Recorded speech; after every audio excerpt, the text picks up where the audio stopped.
Ils n'en font décidément quoi leur tête. Alors Kwon apprenait récemment que Mar-a-Lago, le club privé de Donald Trump en Floride, avait été partiellement fermé après plusieurs cas de Covid-19 au sein du personnel. L'ancien couple présidentiel, qui a lui aussi été touché par le virus, a décidé de maintenir la tenue d'une soirée caritative.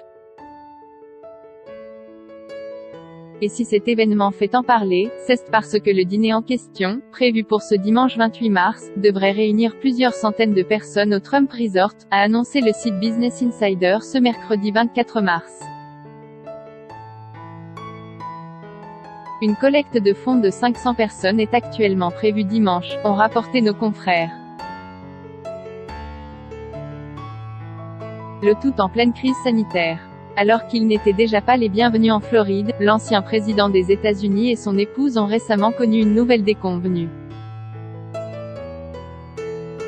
Plusieurs membres du personnel du club privé dans lequel réside le couple Trump ont été victimes de la Covid-19.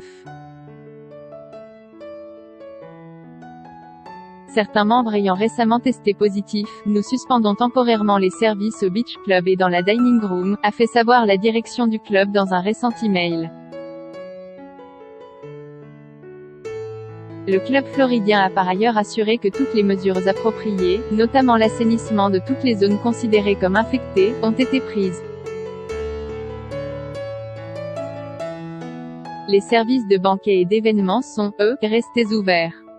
Ils avaient déjà été rappelés à l'ordre.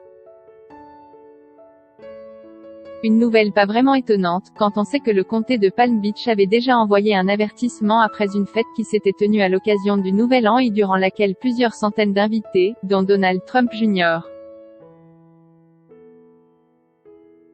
et sa petite amie Kimberly Guilfoyle, n'avaient pas jugé nécessaire de porter un masque. Après cette première mise en garde, le comté de Palm Beach avait indiqué à Mar-a-Lago que toute nouvelle future violation des consignes sanitaires entraînerait le complexe à payer une amende de $15 000. Une sanction qui n'a visiblement pas effrayé Donald et Melania Trump.